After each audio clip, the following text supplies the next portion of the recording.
Olá, amada, olá, amado. Aqui é Elisa Rodrigues e seja bem-vindo a mais uma transmissão opalina. As transmissões opalinas são mensagens co-criadas com equipes de luz para que você se reconecte de forma suave, gentil e constante com a sua quinta essência. A equipe que nos acompanha hoje é a do Espiral do Dinheiro e, conforme eu disse nas mensagens anteriores, a gente está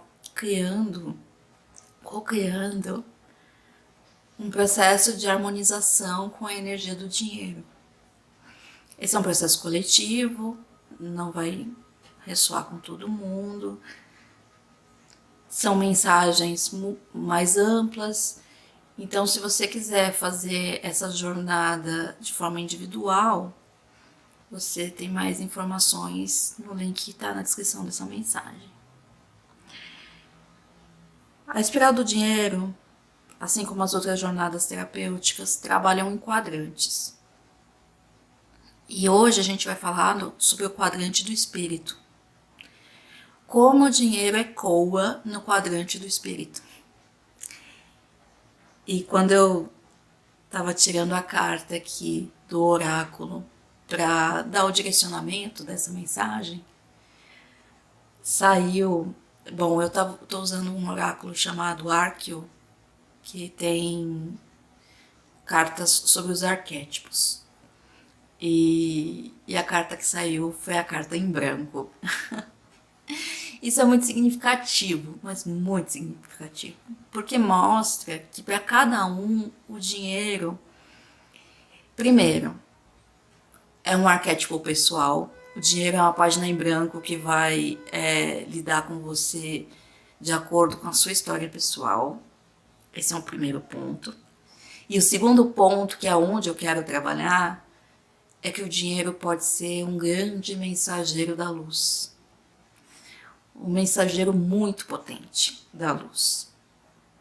Eu queria começar falando, e isso você vai encontrar em referências de livros que falam sobre dinheiro, um pouco sobre a origem do dinheiro, bem superficialmente, mas em algumas civilizações, o dinheiro, as moedas, elas eram cunhadas nos templos.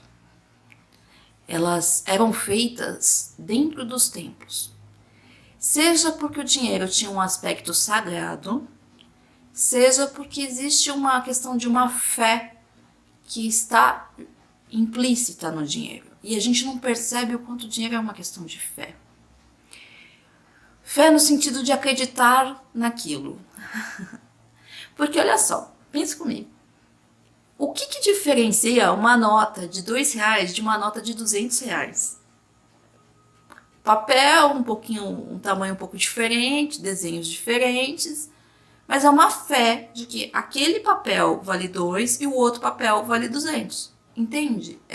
O dinheiro, ele está profundamente arraigado num sistema de crenças. Antes, as moedas elas eram cunhadas, forjadas num valor, digamos, similar ao quanto de metal existia nelas. Isso também era um dos motivos porque elas eram forjadas nos templos, para existir essa garantia em algumas civilizações. E só que quando a gente pensa no papel moeda, a gente não tem mais esse lastro. E falando em lastro, antes, no começo, né, dos bancos centrais nos países, antes o papel moeda ele era emitido de acordo com a quantidade de ouro que eu tinha dentro do cofre. Mas esse lastro em ouro também não existe mais. Agora eu não vou me lembrar exatamente quando ele deixou de existir. Não sei se foi na década de 80 ou de 90. Porque a gente começou a emitir muito mais dinheiro do que existe ouro disponível ali nos bancos centrais. Então, o dinheiro está totalmente no lugar da fé. Você tem fé que aquilo vale, aquele pedaço de papel vale X. Todos têm fé. Então, assim, eu te dou um pedaço de papel, falo que eu acredito que ele vale X e você também acredita que ele vale X. Então, primeiro ponto. Existe um processo de fé dentro do dinheiro.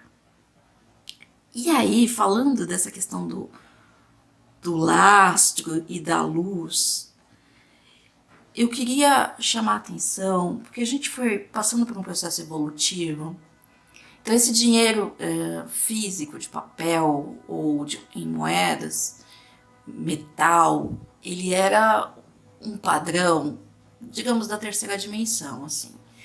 Se talvez para algumas pessoas esse papo seja muito viajante, mas tudo bem. Hoje a gente tá no espírito, hoje o rolê vai ser viajante mesmo, não tem jeito. E aí a gente tem, nos últimos tempos, esse processo cada vez mais etérico do dinheiro. O dinheiro se transformando em pulsos elétricos, em números que vão e vêm. Essa nova tecnologia levou o dinheiro para um lugar intangível. Assim, o número ainda torna o dinheiro mensurável. Mas a gente não pega mais o dinheiro, a gente não tem mais essa questão tão física com o dinheiro como a gente tinha antes.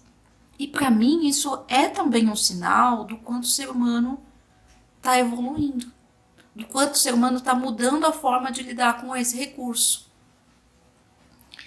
Então hoje o dinheiro é pulso elétrico.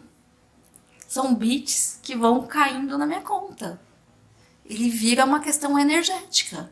Eu não sei se consegui explicar isso. Existem livros falando sobre isso, né? O dinheiro é energia. O dinheiro está no lugar do espírito. Ele é um lugar muito, muito etérico. E isso é bonito de ver. Porque mostra... Quando a gente está falando aqui, a gente já falou em outros áudios, sobre essas questões dimensionais, a gente está mudando de uma dimensão para outra e tal. Essas mudanças são sutis e essas mudanças são em todos os campos da humanidade. Porque quem é mais da espiritualidade acaba, às vezes, fracionando esses processos evolutivos para áreas, a religião, ou saúde, ou amor, mas é tudo, é a vida toda, todos os aspectos da vida estão evoluindo. As coisas elas estão indo para outros lugares mais sutis.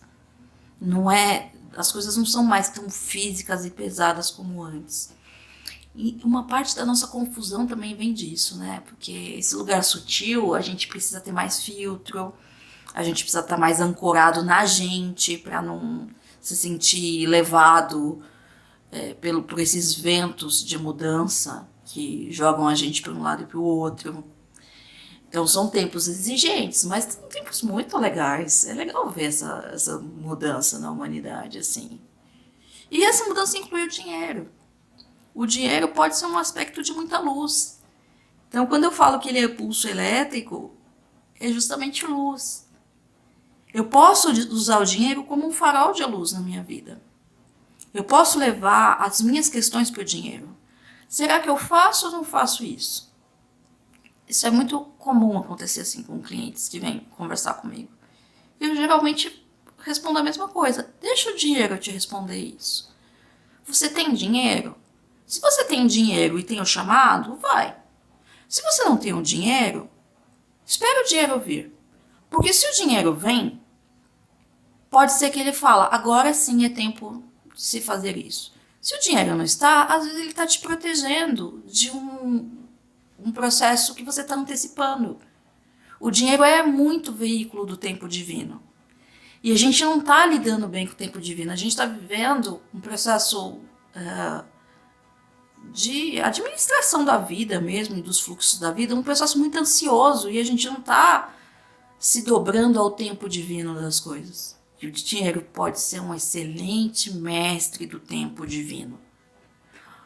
Porque das ferramentas que nós temos, que a vida nos dá, o dinheiro é a ferramenta que está mais assim ancorada na terceira ou na quarta dimensão, na dimensão da vida prática, sabe? Outras ferramentas são importantes, como saúde, amor, aquele êxtase espiritual que vem, né? Aquele calorzinho no coração que vem quando a gente vive a nossa alma. Essas são ferramentas muito boas, mas elas são ferramentas que geralmente funcionam de cima para baixo. e elas demoram um pouco para demonstrar resultados físicos. O dinheiro não. Dinheiro é fisicalidade, é papum. Só que ele pode ser um veículo divino. Eu posso usar com maestria o dinheiro para ser uma demonstração, um parceiro para tomada de decisões de luz. Ah, eu sigo esse caminho ou não sigo? Tá meio obscuro. Ah, então deixa o dinheiro como uma fonte de luz, como uma lanterna, aparecer na minha vida para eu seguir esse caminho? Faço ou não faço esse curso? Faço ou não faço essa viagem? Compro ou não compro essa coisa? Entrega pro dinheiro. Conversa com o dinheiro e fala, olha, se for para eu ter isso, que apareça o dinheiro para eu resolver isso. E se não aparecer, eu vou entender que não é tempo divino disso. Eu vou entregar esse processo, que eu estou numa profunda dúvida e não consigo me decidir, vou entregar para o tempo divino e vou deixar que o mensageiro do tempo divino seja o dinheiro. É tão poderoso usar o dinheiro desse jeito. E é inexplicável como funciona bem. Como eu vi várias vezes, com várias pessoas, esse processo funcionando bem. É muito, muito poderoso. Então, ver o dinheiro como luz, seja porque ele já não é mais uma coisa física como antes, seja porque ele pode ser um excelente professor. Digamos assim, imagina que você está aqui na faculdade da vida, aí você tem aqueles professores que são mais filosóficos, né? Que são coisas para você construir conceitos mais profundos. E tem aquelas matérias de ordem prática, o laboratório, sabe? Que você vai e faz o experimento e vê acontecer na hora. Dinheiro é laboratório. É professor de laboratório, é professor da vida prática. Ele é o alquimista da vida prática, diferente de outras ferramentas. E se eu coloco ele nesse lugar de professor, não naquele lugar da dor que a gente estava falando ontem, do aspecto desempoderado, do aspecto da escassez, nossa, eu não consigo explicar o quanto isso pode te ajudar no seu dia a dia e pode te ajudar a aprender mais sobre você e sobre a vida e pode te livrar de várias ciladas, inclusive. Várias ciladas. E uma última coisa que eu queria comentar sobre o dinheiro, que é uma coisa que eu gosto muito, né? Agora falando de dinheiro na parte física, quem tem dificuldade com dinheiro também às vezes precisa fazer trabalhos físicos com dinheiro, do tipo trabalhar com notas mesmo, não usar tanto o cartão, porque o cartão ele acaba te dando um outro tipo de fluxo, sabe? Às vezes a pessoa precisa ancorar mais a energia do dinheiro na vida dela. Eu vou falar um pouquinho sobre isso amanhã, mas é bonito ver, agora falando no aspecto espiritual, amanhã eu falo mais sobre isso. É bonito ver que o nosso dinheiro aqui no Brasil é um dinheiro de animais, é um dinheiro de referência à mãe natureza. Então, para quem gosta dessa parte xamânica, dos animais de poder, também é bem gostoso trabalhar com dinheiro, com as notas, como animais de poder. E deixar que as notas te contem, te ancorem em você essa energia daquele animal, né? Da onça, da garça, da tartaruga. Então, nossa, eu acho que a gente tem um dos dinheiros mais lindos do mundo, né? Eu acho o real tão bonito, as notas são tão bonitas. Então isso também é um aspecto bem legal de levar o dinheiro para a energia do espírito. Quem curte, eu recomendo muito, porque é muito gostoso fazer esse trabalho, assim, é divertido, você não precisa fazer com pressa. Eu vou falar mais um pouquinho sobre isso amanhã, de materialidade, sobre aspectos práticos. Mas hoje fica a dica. Hoje o que eu queria é que você percebesse o dinheiro como um mensageiro de luz na sua vida. E talvez, nesse aspecto de reflexão, pegasse alguma questão que você está muito em dúvida, se você faz ou não, e deixar o dinheiro responder. Falar assim, não, quer saber? Pega um assunto que você não sabe se faz ou não, por uma questão de dinheiro, e fala, tá bom, eu vou deixar aqui o tempo divino se manifestar. Eu vou entregar esse assunto pro dinheiro e ele vai me responder. Ele vai ser meu sinal. Ele vai ser meu amigão aqui, à luz do meu painel de controle da vida, né? No sentido de painel do veículo que é a vida, né? Vou deixar essa luz se acender no momento certo. Então esse é o meu convite para hoje. E eu espero que essa transmissão opalina, essa energia profunda do raio opalino que ecoa do vórtice violeta, que ecoa para que a gente se lembre quem a gente é, para acender a nossa centelha divina cada vez mais, que ela te toque nesse lugar hoje, porque o dinheiro merece sim ir para um lugar espiritual. Ele é uma energia neutra e que a gente coloca nos lugares onde a nossa emoção está indo. Então, que a sua emoção leve o dinheiro para esse lugar profundamente espiritual, porque ele é um parceiro incrível para isso também. É isso, amado. Se você gostou desse processo com a espiral do dinheiro e sente vontade de fazer um trabalho individual, se isso tá ecoando com você, é só mandar mensagem para mim no link que tá aqui na descrição. E eu desejo que hoje seja um dia de muita luz e de muita desmistificação do dinheiro, porque ele merece isso, porque ele é potente. Ele é mais uma das forças de criação aqui. É isso. E até amanhã.